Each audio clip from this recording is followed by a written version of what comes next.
रामकृष्ण हरी विठ्ठल केशव. 15 दिवसाच्या पुढील पिल्लांसाठी आणि सर्व शेळी मेंढीसाठी आयुर्वेदिक जंतनाशक अगदी घरच्या घरी तुम्ही तयार करू शकता.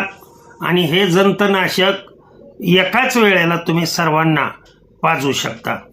डोस किती द्यायचा, काय करायचा हे मी व्हिडिओच्या शेवटी सांगतो. व्हिडिओ सर्व चॅनलवरती असतात.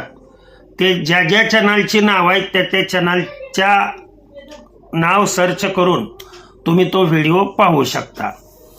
तर उपाय अतिशय जालिम आयुर्वेदिक उपाय आहे.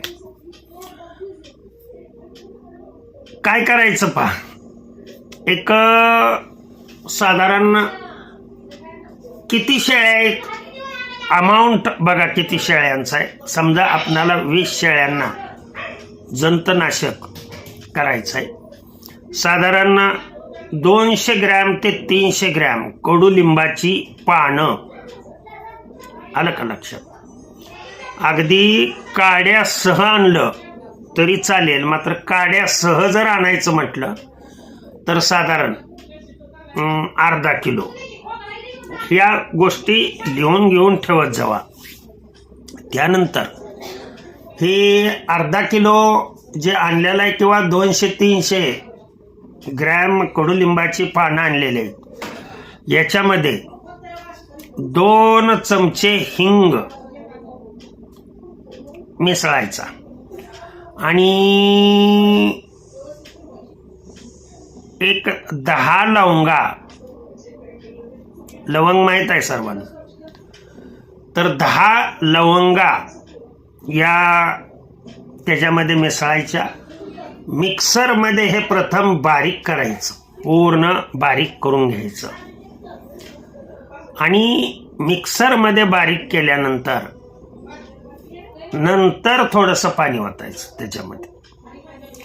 आणि पाणी ओतून साधारण बाबा जनावरं किती आहेत आपली, प्रत्येक जनावराला मोठ्या म्हणजे शेळ्यासनी 20-20 ml, प्रत्येक शेळीला 20 ml, तोंडापासून गुदद्वारापर्यंत जेवढे काही जंत आहेत शरीरामध्ये, आलं का लक्षात, तेवढे सर्व जंत मरून जातात आणि ते जंत बाहेर पडतात. शेळी पिल्लू ढुंगण घासायला लागलं, अंग घासायला लागलं, दात खायला लागलं की लक्षात ठेवायचं याला काय झालेले आहेत म्हणून जंत झालेले. दात खाणे किंवा हे करताना, रवंत करताना कर असा आवाज येणे, तो मेंढ्यांचा असेल, तो शेळीचा असेल, मोठ्या जनावराचा असेल. मात्र मोठ्या जनावराला हा डोस देताना 50 ml घ्यायचं हे, आणि 250 ml पाणी घ्यायचं आणि त्यामध्ये हे 50 ml मिसळायचं आणि मोठ्या जनावराला ते पाजायचं. गाय, म्हैस हे जे आहे ते. आणि हे जर तुम्ही प्रामाणिकपणे व्यवस्थित दर महिन्याला जर प्रयोग केला, मात्र हा प्रयोग करण्यापूर्वी 30 ml प्रत्येक शेळीला, मोठ्या शेळीला गुळाचं पाणी करायचं आणि ते गुळाचं पाणी पाजायचं अगोदर आणि एक अर्धा तास थांबायचं आणि अर्ध्या तासानंतर हा जंताचा डोस द्यायचा. सोपा डोस सांगितला, सर्वात सोपा डोस आहे हा, लक्षात ठेवा. मनामध्ये बऱ्याच जणांच्या आलं असेल की सर लहान पिल्लांना किती द्यायचा, तर 15 दिवसापासून ते 1 महिन्यापर्यंत जी पिल्लं आहेत त्यांना साधारण 5-5 ml.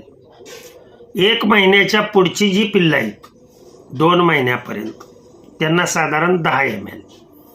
आणि 2 ते 4 महिने या दरम्यान जे पिल्लं आहेत त्यांना साधारण 15 ml द्यायचं. आणि तिथून पुढे सरास सगळ्यांना 20-20 ml द्यायचं. मात्र कसं द्यायचं तेही तुम्हाला बाळांनो सांगितलं.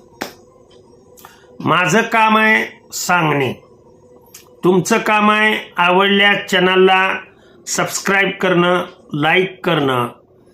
चुकीची माहिती मी कधी देत नसतो आणि तुम्ही काय चुकीची माहिती, चुकीचे चॅनल बघितल्याशिवाय राहत नसता.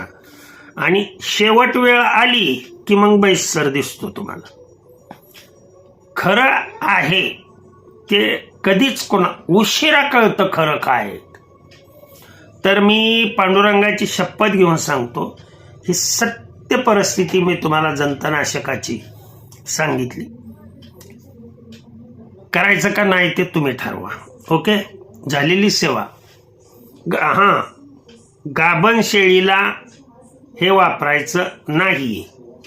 गाभण शेळीचं जंतनाशक हे शेळी गाभण राहण्यापूर्वीच करायचं असतं.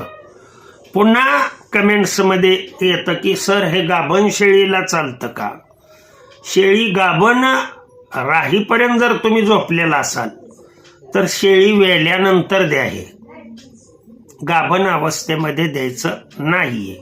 ओके.